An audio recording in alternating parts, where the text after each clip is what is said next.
From Montana's news leader, this is the MTN Noon News. And good afternoon. Thanks for joining us on the MTN Statewide Noon News on this Thursday. I'm Andrea Lutz. President Biden is in Florida today, visiting the site of the deadly building collapse in Surfside. Search and rescue operations are paused. The death toll has climbed to 18 so far, with 145 still unaccounted for. Skylar Henry reports from the White House. President Biden and the First Lady arrived in Florida, hoping to bring comfort to the community of Surfside. We just want to make sure that whatever you need. The president met with rescue crews to thank them for their frantic efforts to find survivors in the remains of the 12-story condo building that crashed to the ground last week. There's going to be a lot of pain and anxiety and suffering and even need for psychological help in the days and months that follow. And so we're not going anywhere. The search for victims was paused overnight because of concerns about the stability of the portion of the building still standing. We're doing everything we can to ensure that the safety of our first responders is paramount and to continue our search and rescue operation as soon as it is safe to do so. Engineers are on site to assess shifting of the structure. Concern assessors included 6 to 12 inches of movement in a large column hanging from the structure that could fall and cause damage to the support columns in the subterranean garage area. President Biden waited a week to visit Surfside to avoid interrupting the rescue efforts. In the meantime, he deployed federal assistance to support state and local responders. A specialist with Miami-Dade Fire Rescue spoke about the painstaking search for victims and the grief of the family members. We need to give them some sort of closure. We need to find things for the family members that are surviving that we can bring to them so they can feel some kind of sense of nearness to their families. Commanders are hoping the president's visit will bring comfort in the midst of so much sadness. Skylar Henry, CBS News, the White House. The president and first lady will also meet with family members before they head back to Washington. The other big story of the day, of course, is the heat that is on its way. And of course, we're checking in with our Miller Robson. You're just like last checking those. I'm just checking them back and forth. There's a lot of stuff going on. You know, the extreme heat out there, the lack of rain, but we do have rain in the forecast, so that's some good news. Here's what I'm looking at. Just trying to update my temperatures. West, we've got temperatures in the 80s, off to our east, already into the 90s.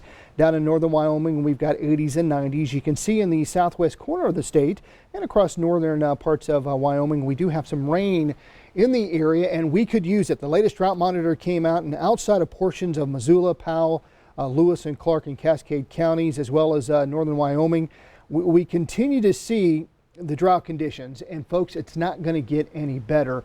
Over the next 14 days, the trends still have us going between a 40 to 50% chance of being drier than normal, and it's not looking good for the summertime as it stands right now. So we'll have to keep an eye on that, but there is rain, more rain in the forecast. We'll see if that helps, and I'll tell you about that coming up. Yeah, and the governor just declaring that emergency for drought as well. So yeah, it's rough out there. All right, Miller, thanks so much. New at noon, human remains believed to be of two people that went missing in 2017 are found near a Mineral County rest stop. The Mineral County Sheriff says huckleberry pickers found human bones near the Dina Moore Rest area, about 200 yards of the off-ramp. That's near the Montana-Idaho border along Interstate 90. The sheriff believes the bones could be tied to a woman and a man from California whose car was found at the rest area in December of 2017. Numerous law enforcement agencies searched for that couple, but they never located them. And the sheriff says the bones will be taken to the Montana State Crime Lab for analysis. Today, 2 more states will join the growing list of those allowing recreational marijuana. New recreational marijuana laws take effect today in Connecticut and Virginia, and they follow New Mexico, which joined the list on Tuesday. Recreational marijuana is now legal in 18 states in Washington, D.C. 36 states allow for medical marijuana. Earlier this week, the Supreme Court issued a statement saying federal laws that outlaw possession of marijuana may be out of date.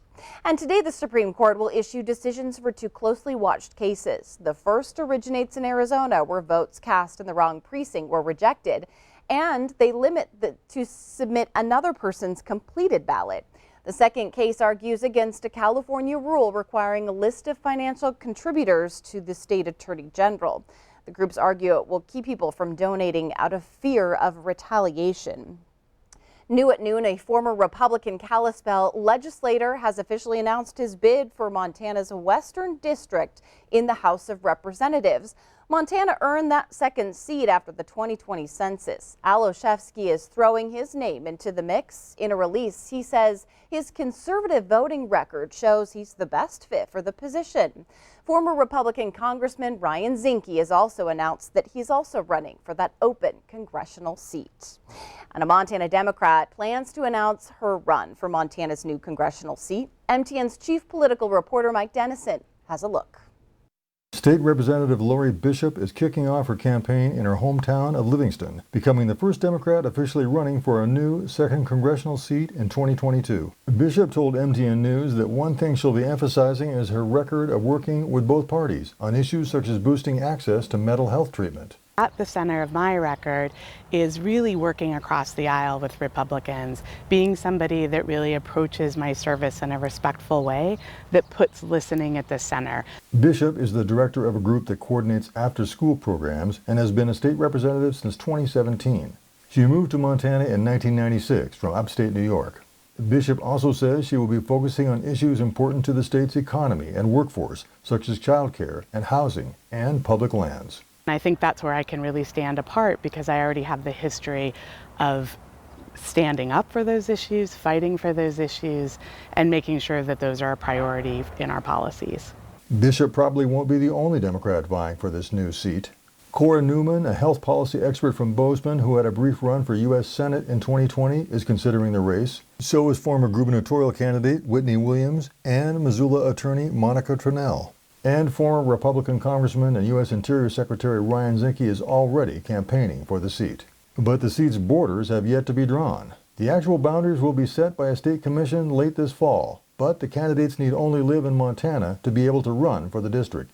Bishop is largely unknown by Montana voters, but says she'll be campaigning hard and that she has a track record of winning tough races in a politically split district. Having success in getting reelected and elected in tough election years for Democrats in my seat comes down to the fact that my community knows me to be fair and thoughtful in the way that I approach things. It's a long way off until the next election. But one of the big questions here in Montana is whether Democrats can bounce back from the shellacking that they took in 2020. Bishop is one of many Democrats who's hoping that the answer is yes. Reporting from Helena, Mike Dennison, MTN News. And sources tell MTN News that at least one other Democrat is likely to kick off her campaign for that new congressional seat. We'll have that in the coming weeks. Governor Greg Gianforte honored Billings firefighters who saved a man trapped in a sugar silo back in May.